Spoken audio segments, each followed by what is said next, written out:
Shalom Aleichem, everyone. We're continuing here in Hachsek's learning of the Pele Yoetz. Today is day number 91, and we're learning all about Beis HaKnesses. Says the Pele Yoetz, Kichein Ashrei Enais Yaseh Zos. Fortunate is the man who does such a thing, as we mentioned at the end of yesterday's shir. Latzeis ben Abayis Meuta Betzitzis. He leaves his house in the morning, wrapped in his tzitzis, umuchta betfilin, and he's crowned in his tefillin. If that's what you're doing, don't worry about being from the first 10 that enter into the shul. Because it's a mitzvah to delay, to make sure that you don't put on your tefillin while it's still nighttime. He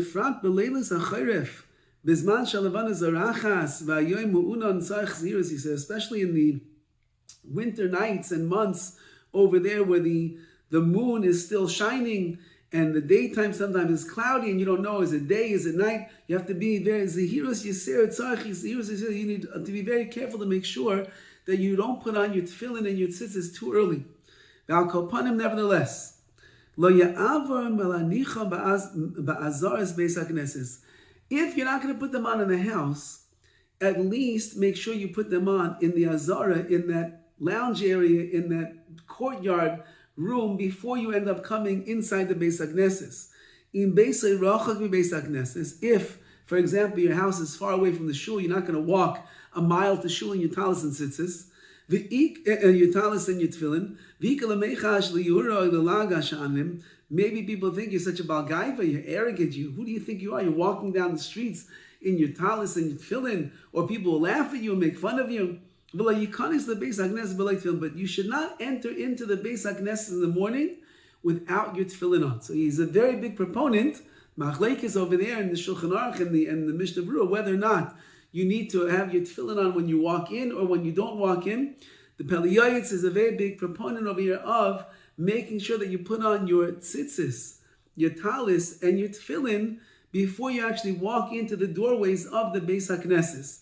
Again, that means when you're walking from the outside in, that's like the hallway area. Over there, you don't have to have your talis and your tefillin on. But in that area is where you should put it on and then enter into the main doorways of the shul.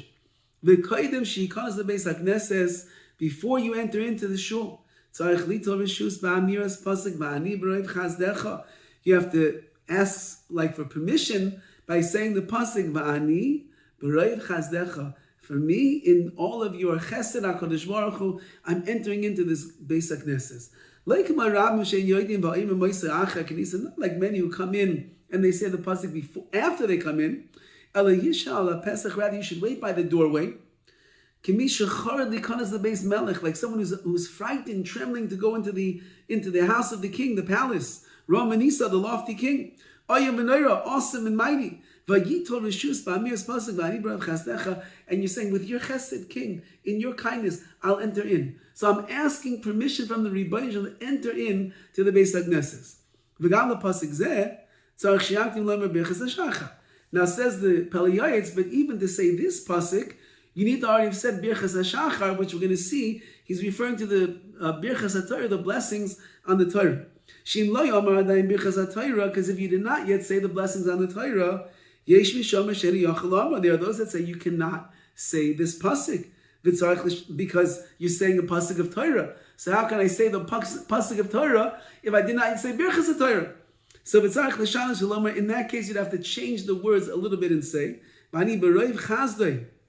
me, I, in the great chesed, in his great chesed Hashem, I'll come to his house,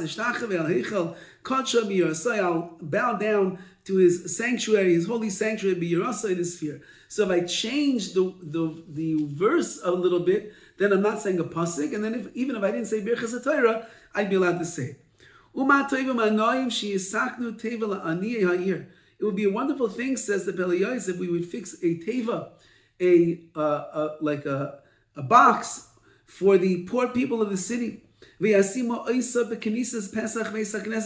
Place it by the doorway, the entranceway to the shul. Put a hole in the door.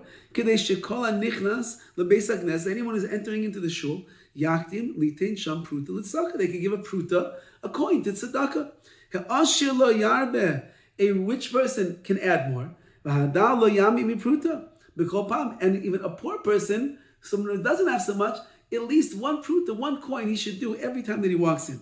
And he says, Ani b'tzedek echezeh panecha, with tzedek, with tzedakah, I will be able to see your face, Hashem. So it's a schus for your tefillah, a schus to be seen by Hashem, to get tzedakah right away. Zeh davar gadol u'mayil harbe. This is a big thing, and it helps a lot for your tefillahs to be accepted. V'ani nahanti leimar seideh, says the Pele Yoetz, my minhag is to say such things. Sometimes I say even more. Maybe there's more necessity to say more things, more psukim, so that sarais, certain difficulties should not come upon Klal Yisrael. Yishma chacham v'yosef lekach. The wise man will listen and he will take to heart and he will know what he should say when he walks in the basic Knesset. At least these things, says the Pele Yoetz, a person should make an effort to do. There are some shuls where you see they actually have the sign by the doorway so that when you're walking in, you can make sure that you say it in the right way. You can open up your siddur. Also, you'll see, most likely in many siddurim, you'll find these psukim that are there. Carry that siddur in your hand before you get comfortable saying it bal peh, and you'll be able to enter into the Beis HaKnesses in a way that is going to find you tremendous favor in the eyes of Hashem, and that way your tefillahs, Bez Hashem, will be answered all the more so. All the best.